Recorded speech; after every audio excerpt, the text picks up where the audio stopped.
Bom, então vamos lá. Qual que é o nosso objetivo? O objetivo maior é fazer uma higiene com segurança e com qualidade. Nós precisamos pensar nisso, né? Acabou-se o tempo em que o serviço de higiene ele era um serviço desprezado dentro do hospital. Ele é peça fundamental dentro do hospital. Na verdade, gente, existem trabalhos que falam, tem um trabalho muito interessante, que eles fizeram ligações para pessoas que tinham sido internadas no hospital. Fizeram mais de 1000 ligações. E nessa ligação eles perguntavam, a pergunta era: o que foi mais importante para você dentro do hospital? A pessoa já tinha saído de alta, o que impactou mais, e quando você entrou no hospital, o que você sentiu em termos do ambiente? E 100% das pessoas falaram o quanto que o serviço de higiene é fundamental. Então, falando indiretamente da organização, da limpeza, da segurança que sentiram quando viam os profissionais executando os processos iguais. Porque quando você é paciente, você vê que um profissional entra, faz um procedimento de uma maneira, outro profissional entra, faz o procedimento de uma maneira diferente. Aí você fica, puxa, quem será que está certo? Será que é aquele ou o outro? Eu vou chamar atenção? Será que eu devo falar alguma coisa? Então, é muito complicado. Bom, então, hoje eu preciso pensar num serviço de higiene que se preocupe com tudo isso, né? Tem uma visão de liderança, se preocupe com tecnologia, porque existe muita tecnologia hoje que pode nos ajudar, nos auxiliar. Se preocupe, obviamente, com a legislação, com as referências da literatura, com a ecologia, afinal de contas nós estamos desprezando uma porção de produtos químicos no ambiente, resíduos e etc. Atualização, treinamento, se preocupe com o seu profissional, né, o quanto que a saúde dele é importante, e tenha na sua filosofia fazer parcerias, criar parcerias, isso é fundamental. Hoje a gente tem uma série de referências, né, gente? Nós temos a internet, que facilita muito a nossa busca de referências para a literatura. Existem alguns livros e monografias descritas em português, o que facilita muito. Existem muitas outras escritas em inglês. De qualquer maneira, a gente precisa ir atrás da informação, né? E a informação, ela existe, ela está disponível, a gente precisa buscar. Então, a primeira pergunta que eu faço: superfícies ambientais podem realmente ser reservatório de micro-organismo? O que vocês acham? Essa tabela é uma tabela que foi publicada no manual do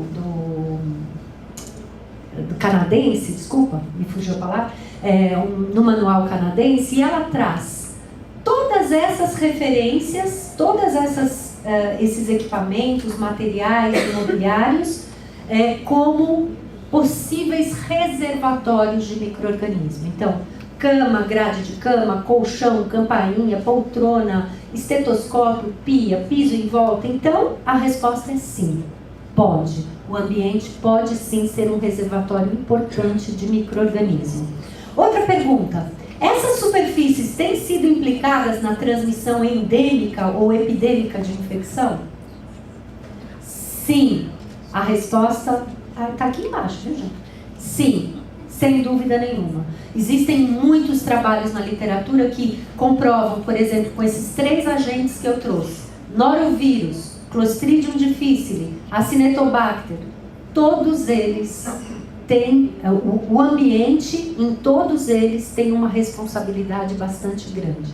Então eu preciso entender que as superfícies podem sim transmitir micro-organismos, e micro-organismos que podem causar surtos, que podem causar doença, que podem causar morte dentro das minhas instituições. Evidências que nos fazem crer na importância do ambiente como fonte de transmissão de infecção existem muitas. Essa é das evidências do CDC, que fala claramente: o micro-organismo pode sobreviver depois de inoculado no fômite, pode ser cultivado, pode se multiplicar. Algumas infecções que a gente não sabe quais são os reservatórios, muito provavelmente o ambiente deve ter sido o reservatório. A Grace trouxe um exemplo muito interessante, né, do Saccharomyces. Imagina, quando que a gente ia pensar que um paciente ia ter uma infecção da corrente sanguínea por um micro-organismo que foi identificado no ambiente? Isso existe, isso está acontecendo, a gente precisa estar atento. Bom, então vamos pensar assim. Na década de 70, gente, tem pouca gente aqui dessa época, mas na década de 70, o que se fazia com o ambiente? A gente fumegava o ambiente. Vocês já viram isso? Fumegação. Agora vocês veem por causa do Aedes aegypti, né? Antes a gente fumegava quarto de hospital. E a gente fazia isso com formaldeído. Podem imaginar? Jogar formaldeído no ambiente e acreditar que isso estava matando os micro-organismos. Não matava os micro-organismos, matava os funcionários, né? Porque estava todo mundo super mal. Mas, durante muito tempo, se acreditou que aquilo era importante. Então, se fazia a fumegação quando o paciente saía, fechava a porta do quarto, punha uma fita crepe em volta e ficava 24 horas aquele quarto fechado. Passavam as 24 horas, a gente abria a porta do quarto, alguém entrava lá, assim, abria janelas, abria tudo, e aí o ambiente respirava e a gente achava que estava acertando. Graças a Deus que a gente tem muita coisa aí, muita literatura que fez com que a gente entendesse que isso não era importante. Aí, década de 80, começamos a falar, não tem que jogar desinfetante no ambiente, mas a gente pode usar desinfetante em superfície. E aí foram lançadas a ideia de se usar fenol sintético, que é um desinfetante que acho que hoje está em desuso, né? E o hipoclorito de sódio em várias concentrações. Na década de 80, houve uma mudança completa. Passou-se a dizer que o ambiente não era tão importante, que o importante eram as mãos, e só reforçava-se a higiene de mãos. A matéria orgânica tinha que ser descontaminada e o resto a gente fazia limpeza ambiental. Quer dizer, nós fomos de um exagero completo, talvez por um relaxamento muito grande em termos do ambiente. E hoje, o que a gente pensa? Com tantos trabalhos que demonstram a transmissão, a possibilidade de transmissão ambiental, o que a gente pensa? Temos a certeza que vários micro-organismos sobrevivem em superfície ambiental. Então hoje a recomendação é limpeza e desinfecção, principalmente das superfícies próximas ao paciente, que são as superfícies altamente tocadas, tá?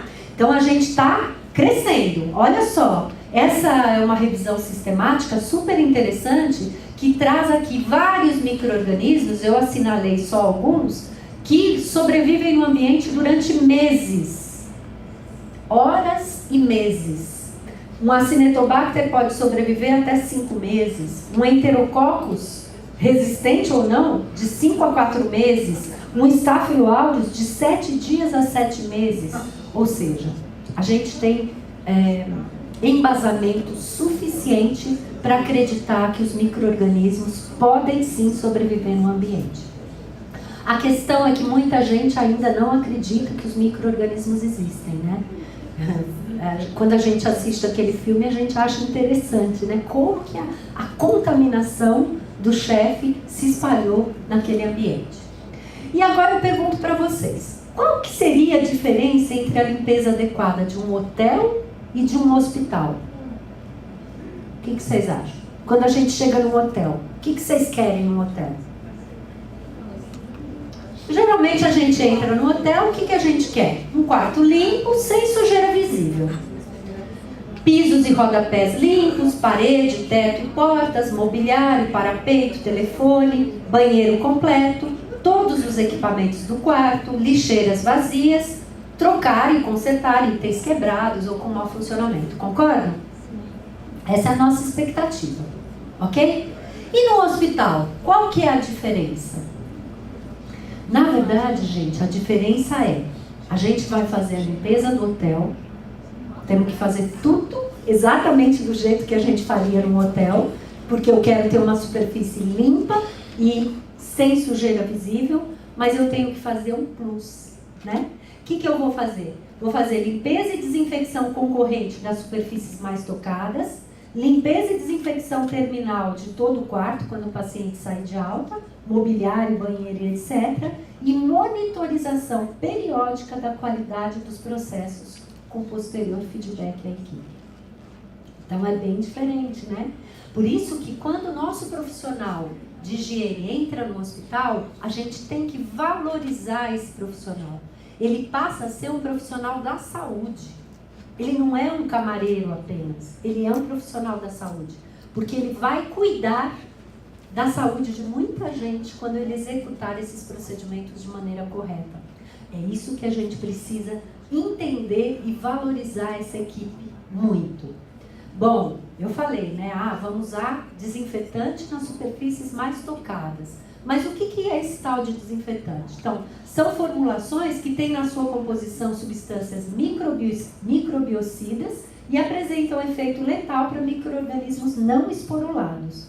Podem ser de uso geral para indústrias, piscina, lactário e hospitalares. E os desinfetantes são utilizados em superfícies fixas ou equipamentos e materiais não críticos. Então, aqui vai uma diferença de conceito, né? Porque às vezes as pessoas falam assim, eu vou fazer desinfecção da pele. Não existe isso. Quando eu me refiro à pele, eu vou usar um produto na pele, eu vou fazer antisepsia. Eu vou remover os micro-organismos da pele, mas eu não vou fazer desinfecção. Desinfecção eu faço em coisas inanimadas. Ambiente, material, equipamento, essa é a terminologia correta. Beleza? Bom, e aí? Eu vou usar limpadores e desinfetantes, mas eu vou partir da onde? Né? Então eu preciso entender que todos os produtos têm que ter registro na Anvisa. Eu preciso preferencialmente usar produtos com sistema de diluição automática, observar orientações do fabricante quanto à validade das soluções após a diluição, realizar capacitação das normas de precaução, isolamento e procedimentos de limpeza a toda a equipe, avaliar o processo de limpeza e desinfecção em situações de surto, acompanhar indicadores de adesão às práticas e possibilidade de transmissão cruzada. Então, eu já estou falando, gente, de precaução padrão no ambiente. Isso aqui eu não vou fazer só para quarto de isolamento, eu vou fazer para todo mundo. Então, eu preciso entender que o ambiente ele é importante e eu preciso cuidar dele. Durante muito tempo, nós usamos essa terminologia para diferenciar o tipo de limpeza que eu fazia numa área de outra área. Concordam? Então, nas áreas críticas, eu vou usar produto desinfetante. Na área semicrítica, não precisa ser desinfetante, eu posso usar um limpador, um detergente. Durante muito tempo, a gente trabalhou com esses conceitos. Esse conceito de área crítica, semicrítica e não crítica, ele ainda existe e ele é muito importante, principalmente para vocês dimensionarem o número de funcionários que vocês vão ter para cada área, especificamente o treinamento que você vai dar para cada funcionário de cada área, porém, não para execução da higiene e limpeza. Por quê? Teoricamente, eu devo usar a precaução padrão. Eu vou usar igual para o hospital inteiro. Vamos supor que eu estou na área não crítica com uma colega minha que está grávida. Área não crítica, o refeitório de funcionário. Tudo bem? Eu estou na fila do refeitório de funcionário com uma colega minha que está grávida. E de repente rompe a bolsa das águas. Líquido amniótico caiu numa área não crítica. Área não crítica, não tem problema. O que vocês acham? Matéria orgânica. Mesmo sendo numa área não crítica, eu preciso ter todo o cuidado. E preciso ter um profissional atento, porque senão ele pode se contaminar. Concordam? Então, hoje, a gente passa de um conceito de área crítica, semicrítica e não crítica, para superfície crítica, semicrítica e não crítica. Isso é importantíssimo que a gente entenda, que a gente vá mudando aos poucos o nosso conceito dentro do hospital. E o que é uma superfície crítica? São essas superfícies que são altamente tocadas. Essas superfícies, elas estão muito mais contaminadas do que uma superfície não tocada. Então, muitas vezes a gente vai valorizar a parede, o teto. Não, eu não toco na parede e no teto o tempo todo. Mas eu toco em telefone, maçaneta, botãozinho de chamada de enfermagem e etc. Então, esses pontos são os mais contaminados. E, obviamente, que a área administrativa vai estar contaminada se eu tiver profissionais que mexeram aqui e não higienizaram as mãos após o contato com o paciente ou após o contato com superfícies próximas ao paciente. E eles vão levar isso... Obrigada. Eu vou tomar só um minuto.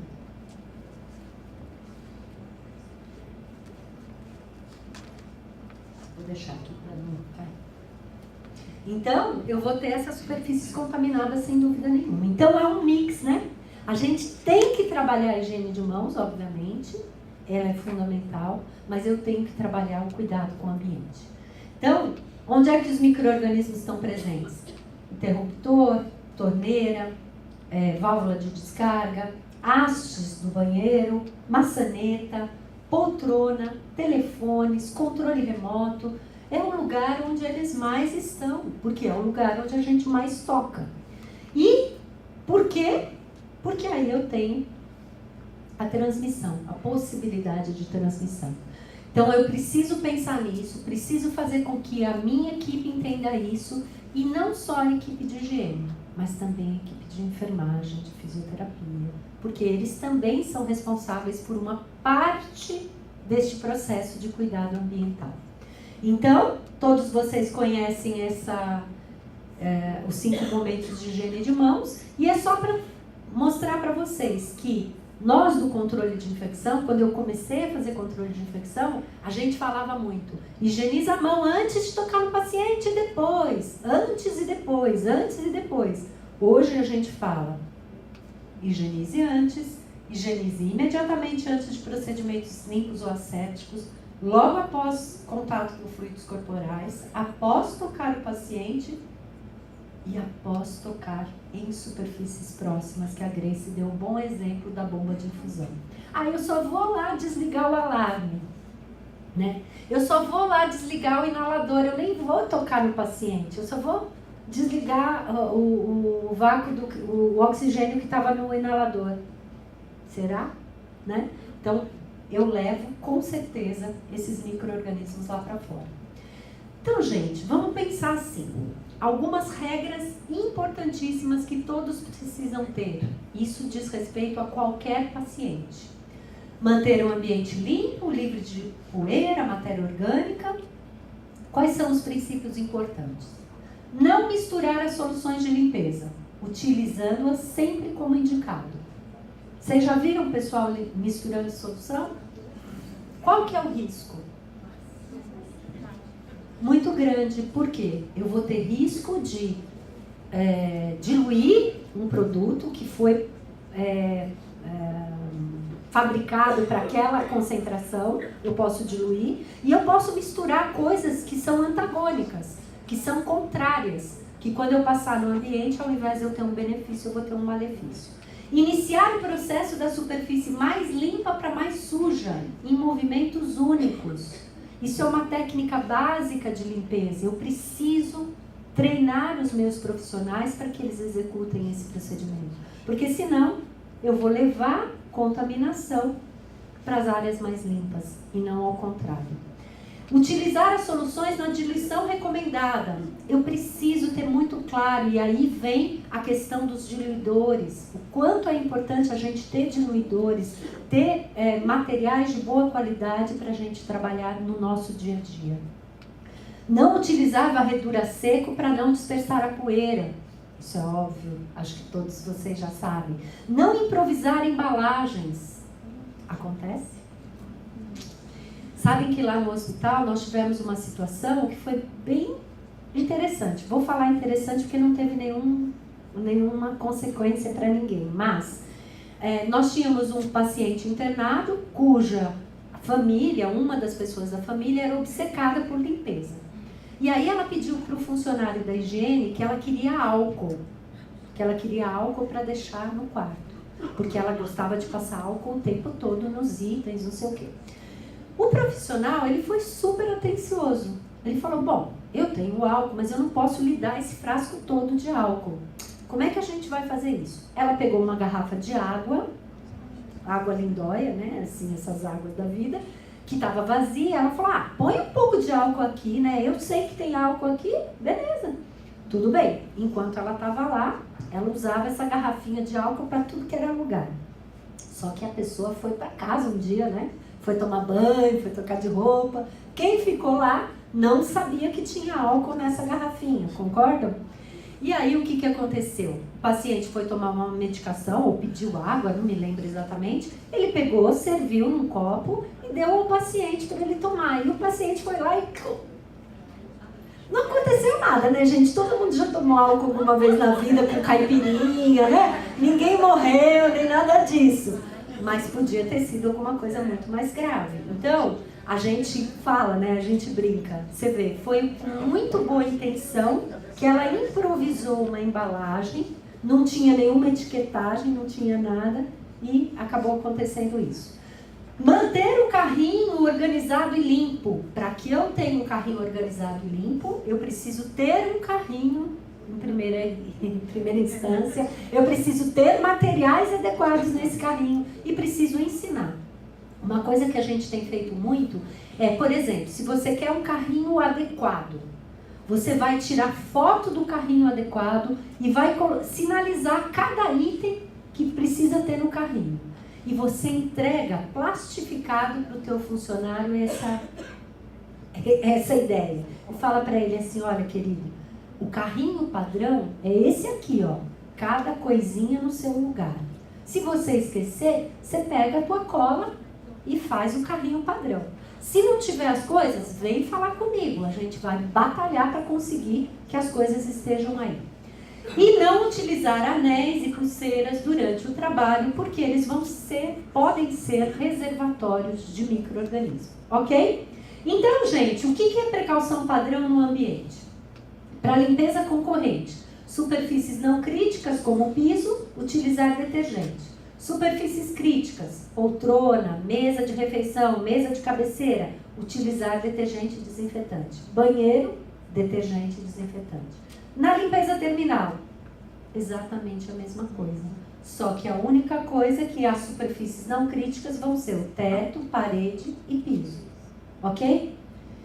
Gente, não tem mistério. Se a gente padronizar dessa maneira, fica muito fácil para o profissional entender essas diferenças e fica mais fácil para a gente gerenciar os produtos que a gente tem dentro do hospital. Porque senão fica, olha, um rosinha para tal coisa, um amarelinho para tal coisa, um azulzinho para tal coisa, e a gente se perde. Se nós nos perdemos, imagina um profissional.